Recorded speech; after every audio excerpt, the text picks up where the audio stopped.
네, 안녕하세요. 토요일입니다. 어, 오늘은 제가 뭐 이렇게 슬라이드로 하긴 했는데, 뭐가 좀, 기계 다루는 실력이 좀 후져서, 어, 슬라이드는 못하고 그냥 내용 말씀드릴게요. 우리 그 진화론을 주장한 그 다윈은 도대체 세상에서 무엇을 보았을까? 이제 이 다윈의 진화론이 그래도 참 인간이 어떻게 발달해 왔는지 쭉 왔고 그것이 이제 그 문화인류학, 사회인류학, 고인류학까지 와서 청태와 포항 같이 인류학한 사람들이 이제 인류의 기원에 대해서 연구하기 시작했고 고인류학을 하게 되면서 본격적으로 진짜 사람을 가지고 진짜 사람에 대한 연구가 시작이 된 거죠. 그게 채 20년이 안 됐다 그래요. 진짜 사람에 대한 연구가. 왜 그러냐면 진짜 사람이 누군지 몰랐으니까. 이게 왜 제가 이제 이거를 하냐면 도대체 제가 이제 궁금했던 건 뭐냐면요. 2019년 3월 14일 날 2019년 3월 14일 날 파이코인을 출범했고 이 사람들이 2018년 12월 달에 이제 파이코인을 준비를 했다고 나오죠. 그러면 도대체 이 사람들은 어, 도대체 무엇을 보았을까? 이 세상에서 무엇을 보았을까? 다윈처럼. 그리고 왜 코인 사업을 시작했지? 생각해보면 2019년은 비트코인이 10살이 되던 해였거든요. 10살이 되던 해였으니까 그때까지만 해도 이제 굉장히 많은 사람들이 블록체인은 그냥 암호화폐다. 이렇게만 했고 지금도 이렇게 아시고 계신 분들이 굉장히 많죠. 그런데 전문가들은 좀 다르죠. 왜 코인 사업을 시작했을까? 그래서 이거를 한번 그리고 지금 하고 있는 것들을 제가 이제 본 거예요. 이 사람들이 암호화폐 회사답지 않은 여러 가지 일들을 하잖아요. 특히 KYC 같은 데서 이제 마키아벨리 군주론을 쓴 마키아벨리는 무엇을 보았을까라는 책을 제가 예전에 읽은 적이 있는데 완전히 세계 역사를 뒤집어 놨고 아는 사람들이 모르는 사람들을 어떻게 통솔해 가는지를 마키아벨리의 군주론 아는 사람들이 말하는 거와 그 사람들이 말하는 거를 보지 말고 그 사람들이 행동하는 거를 봐라. 그 사람들이 말하는 것 이면에는 이런 게 있다. 그러니까 세상을 아는 자와 돈을 가지고 권력을 가진 자들이 어떻게 일반인들을 끌고 가는가. 마키아벨리 군주론 이거보다 근데 마키아벨리 군주론을 정말 읽는 이 책을 이해하는 방법도 굉장히 힘들죠. 그래서 How to read 마키아벨리라는 사람을 어떻게 볼 것이냐 이제 이런 것. 그래서 저도 니콜라스 부부를 어떻게 볼 것이냐 이런 앵글에서 사실은 시작을 했어요. 그래서 보다가 보니까 이런 거죠. 2019년도가 되니까 글로벌 기업들이 블록체인에서 길을 찾기 막 시작했다고 해요. 2019년은 블록체인이 10살을 맞으네. 더 정확히는 비트코인을 통해서 블록체인이라는 것이 세상에 드러난 해죠. 근데 그 10년 동안 글로벌 기업들은 야, 이거 블록체인이 4차 산업혁명의 근간이 될 기술이라는 것을 그 10년 사이에 간파했다라는 거죠. 그리고 야, 이 블록체인은 미래 산업의 게임 체인저가 될 거다라는 생각을 했다는 거고요. 그래서 요 파이코인이 나올 그 무렵에 그 1, 2년 전에 영국의 시장 분석 전문 리서치 회사인 주피터 리서치가 그때 당시 영국의 400대 기업을 조사했더니 이미 60% 이상이 블록체인 기술을 적극적으로 채택 검토 중이거나 진행 중임을 밝혔다고 해요. 그러니까 그 10년 사이에 굉장히 다양한 형태로 변형되고 발전하면서 뭔가 길을 찾고 있었었죠. 그랬던 이유는 위조, 변조, 삭제가 불가능한 이 블록체인 기술의 이 로그 기록 기술은 로그에 기록하는 이 기술은 모든 가치 있는 것들을 추적할 수 있고 그 다음에 어떤 자기네 회사, 자기네 기업, 자기네 방향의 규칙을 시행할 때 이게 굉장히 유용하다라는 것이 밝혀졌죠. 단순 화폐 거래뿐만 아니라 전자결제, 디지털 인증, 원산지부터 최종 소비자까지 전 과정이 추적 가능하니까요. 그래서 부동산 기록, 부동산 거래, 기업의 장부, 개인의 의료 기록, 우리도 코로나 때 블록체인 이거를 했죠. 그리고 세금 부과 등 모든 분야에서 이게 활용 가능한 기술이라는 걸 알게 됐죠.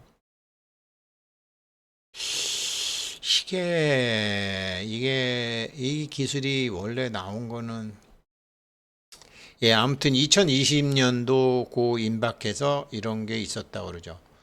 그래서 이거를 기업체 중에서는 예상외로 그 스타벅스에서 이거를 제일 먼저 스타벅스에서 블록체인 기술을 글로벌 기업 중에 얘네들이 저 브라질이건 어디건 구매한 원두, 그 커피 원두의 커피 이동 과정을 추적할 수 있도록 스타벅스가 이거를 도입을 했대요.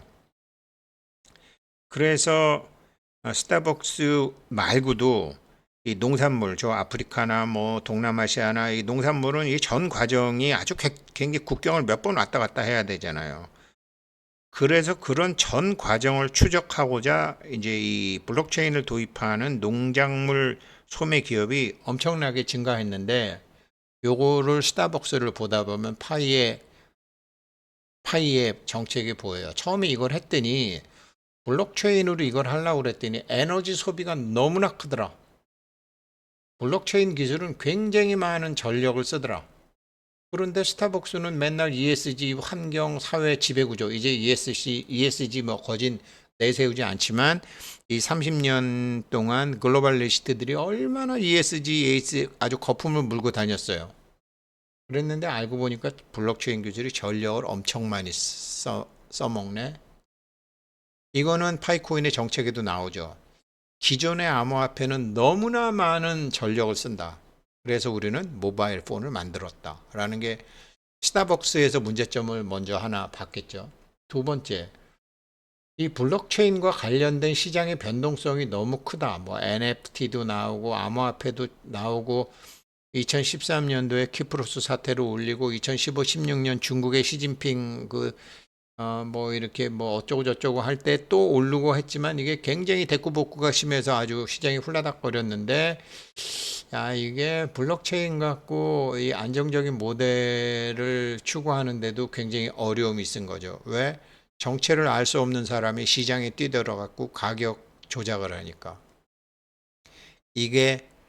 이것도 이 시장 변동성을 막기 위해서 시장을 투명하게 만들기 위해서 KYC를 했을 거라고요.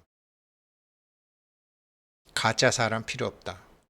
진짜 사람이래야 된다. 그래. 네가 네 돈 넣고 시장에서 변동성 만드는 건 좋아. 누가 했는지 투명하게 하려고.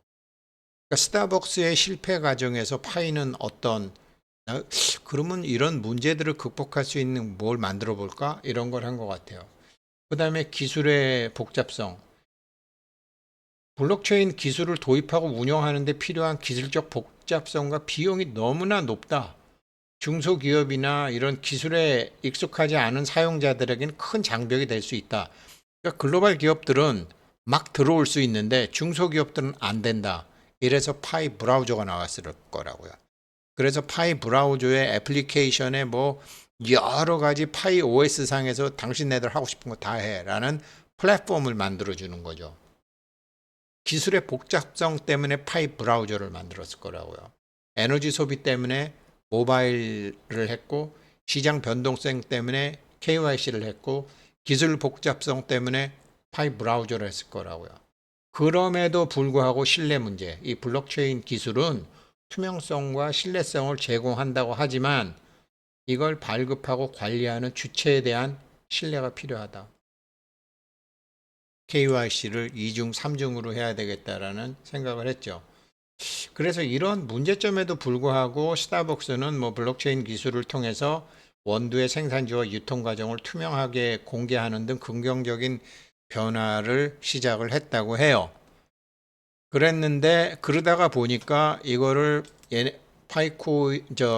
스타벅스가 이걸 하다 보니까 뭐 네슬레, 유니레버, 월마트 이게 20여 개 식품 소매업체, 공급업체 이런 데가 다 뛰어들었다고 해요. 그렇게 되니까 이게 일론 머스크도 물류 플랫폼에 뛰어들었고, 월마트, 푸드 트러스트, IBM에서 이거 한 건데요. 이것도 했고, JP 모간도 블록체인 기반 지급 결제 네트워크, 나름대로 자기네들이 JPM 코인을 발행을 검토했다고 그러죠.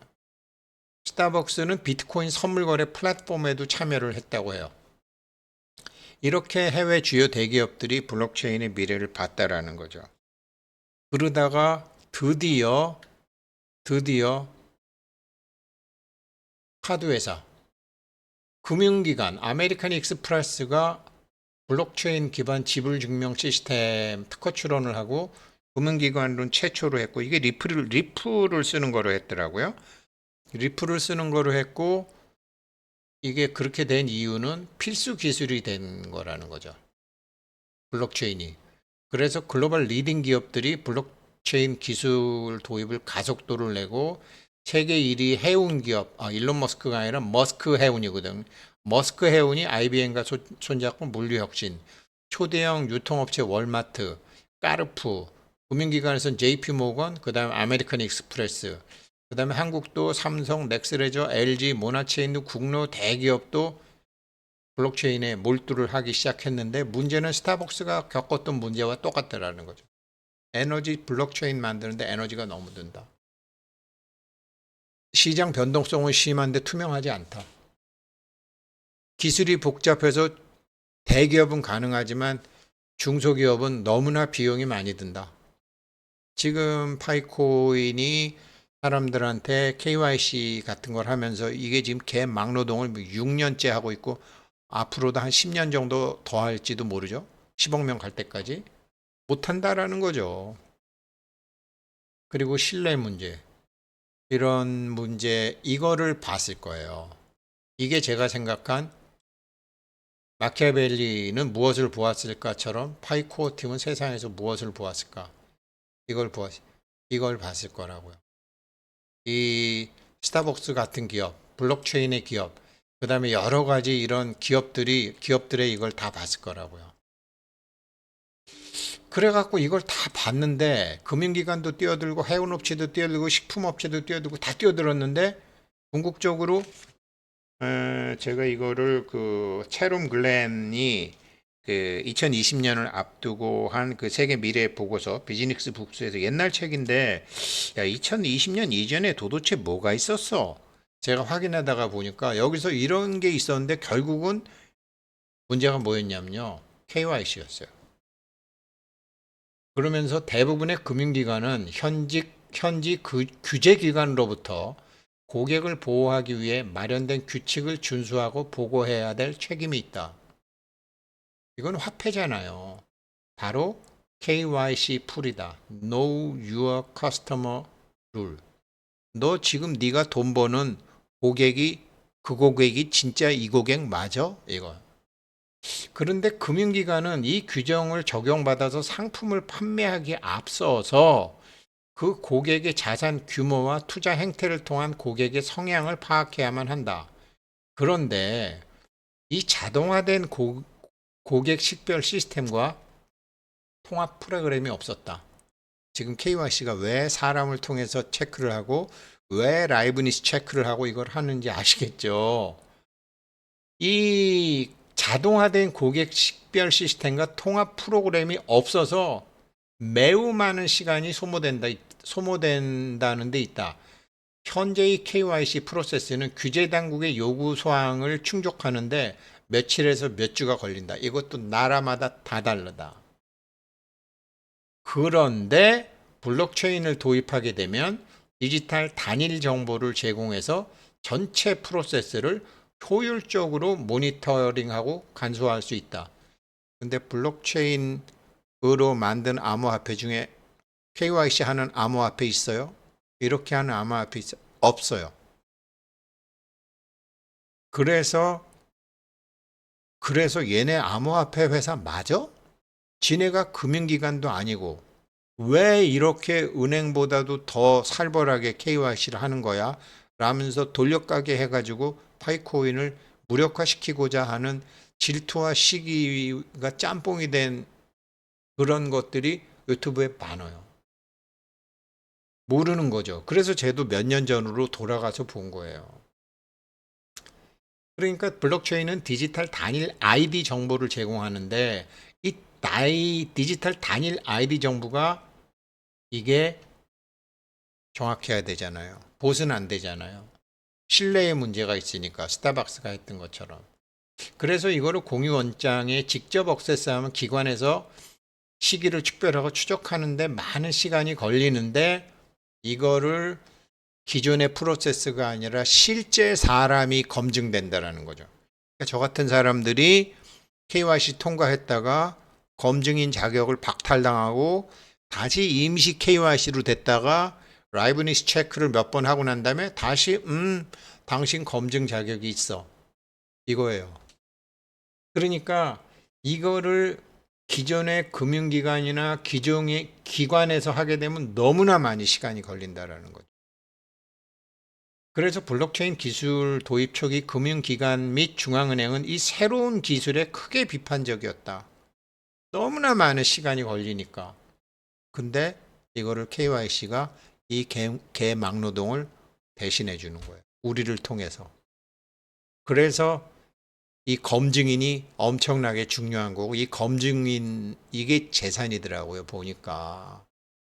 아니 왜 KYC 왜 이렇게 엄격하게 해서 7천만 원 한 3천만 원으로 줄이지? 그게 아니에요. 검증인 3천만 명만 있으면 게임 끝나요. 보니까.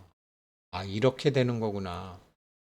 이 블록체인 기술이 금융산업의 자율성 및 익명성을 제공하여 오늘날 중앙화된 금융 시스템의 비효율성을 드러내 주었긴 주었는데 이게 금융 시스템의 비효율성을 드러내 주었는데 은행들은 블록체인에 대한 긴장과 두려움이 있는 거죠. 왜? 자기네들이 하려면 엄청나게 많은 비용이 들거든. 그리고 고객 불만, 돈 장사들은 빨랑빨랑 하고 싶은데 이게 이런데 문제가 생기거든. 그런데 금융기관도 시대의 변화에 거부할 수 없는 상황이 왔다라는 거죠. 그래서 많은 중앙은행, 많은 금융기관들이 시대의 변화를 받아들이고 현재 블록체인 기술을 도입하기 위한 다양한 실험을 하고 있고 은행뿐만 아니라 기타 핀테크 기술 회사도 이미 모든 거래를 추적하기 위해서 빅데이터 분석 솔루션과 함께 분석 기술을 사용 중이다. 그런데 검증을 누가 할 건데 검증하는데 몇 달이 걸려갖고 되겠어요? 시시각각으로 환율이 움직이는데